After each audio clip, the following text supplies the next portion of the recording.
did it go tonight at the mixer? And you got to fight. Every Thanksgiving it becomes difficult because your other family member is doing something as a doctor or lawyer, and you've got this dream of being an artist. The only thing that I want to say to everybody in the room is protect your dreams. It is only the person closest to you that can kill your dream. Shut up. Don't talk about your dream. It's about understanding that to get to that mountaintop, you got to be so solid within your being.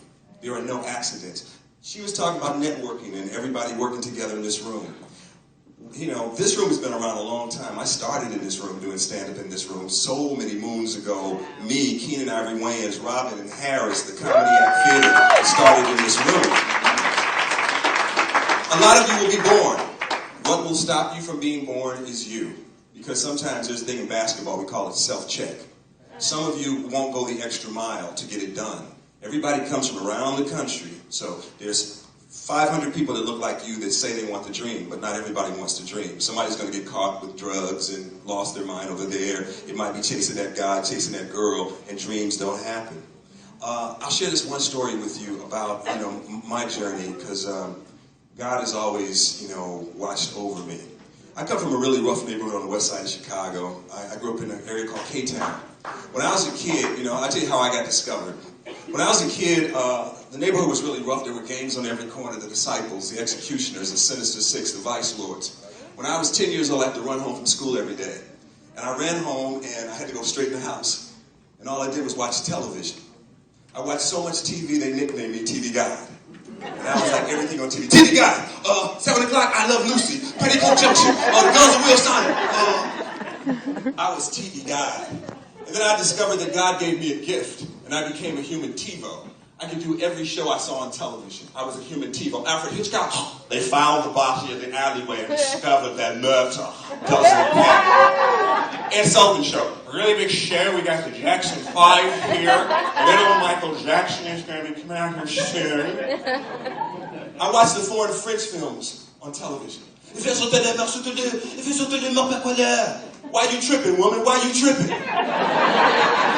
Wizard of Oz, I can do all the characters. I love the Scarecrow. Why, I've never gotten my brains if it wasn't for you. Why, the square root of 1 is equal to the pi root of 2. I love Lassie so much I had my own dog. Timmy's in the hood.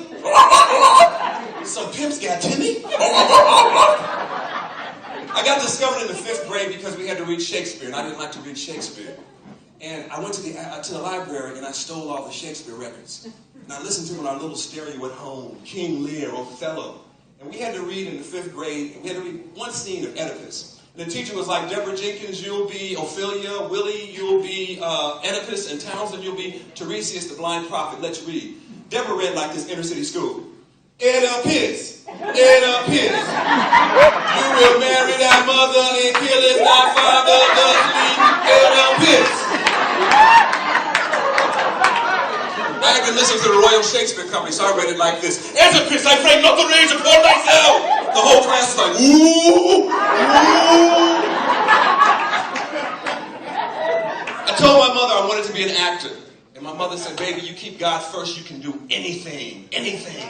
And I stayed prayed up. I started to get into Hollywood, and I started having my first auditions. First audition I got was for a slave. And I was so proud. I called my mother, Mama, they're going to tie me to a tree and whip me. Make that whole thing, whip your ass. Good luck. I auditioned for snitches. I was like, Mama, I'm going to snitch on everybody in this movie. Baby, be the best snitch you can be. Then I started auditioning for pimps. I got my first pimp audition. My mom like, be the best pimp you can be. And I remember the whole church was praying for me. Let's pray that Brother Robert gets the role of Silky Good Dick. It's a good part.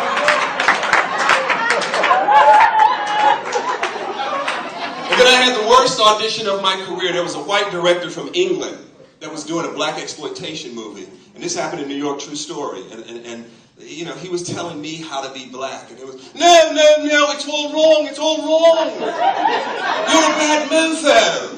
You get out of the Cadillac, you go over to him, you pimp slap her. Pat, pat, pat, pat. I need to see it all in your walk. I need to see it in your walk. Hold your dick. Hold your dick. Hold it. Hold it. Hold it. There's more dick there, Robert. Thank you. Don't apologize. Don't apologize. Would you like to see a dick adjustment? No, don't apologize. I was outside the room, and I could hear them still talking about me. And it was like, I could hear it. I need a nigga. I didn't know it then, but Robert Townsend, the filmmaker, was about to be born. And so, let me say this real quick about Hollywood Shuffle. Over there is one of the producers, Richard Cummings Jr., and over there with him is Lydia Nicole, right hand.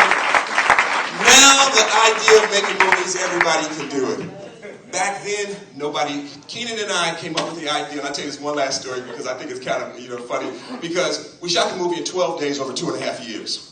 And it was hard work. I scouted locations like nobody's business. If the police couldn't see us, it was a good location because we didn't have the money for permits. So, police can't see us, cameras here. Police can't see us, cameras here.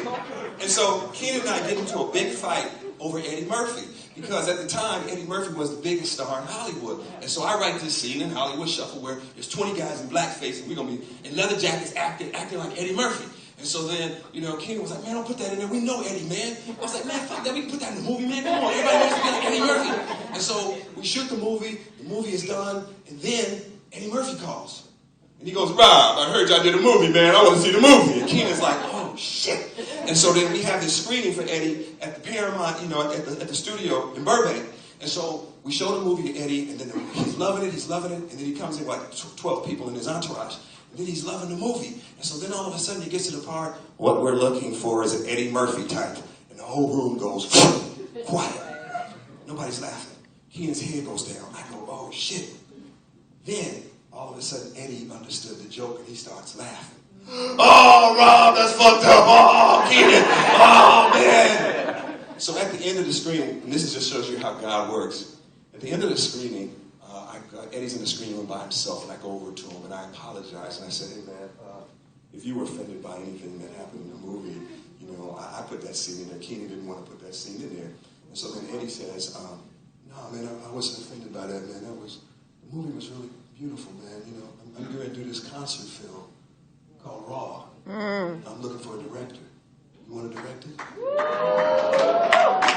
I was like, yeah. Now here's the funniest thing. People say, what was the hardest thing about directing Raw? Here's the story.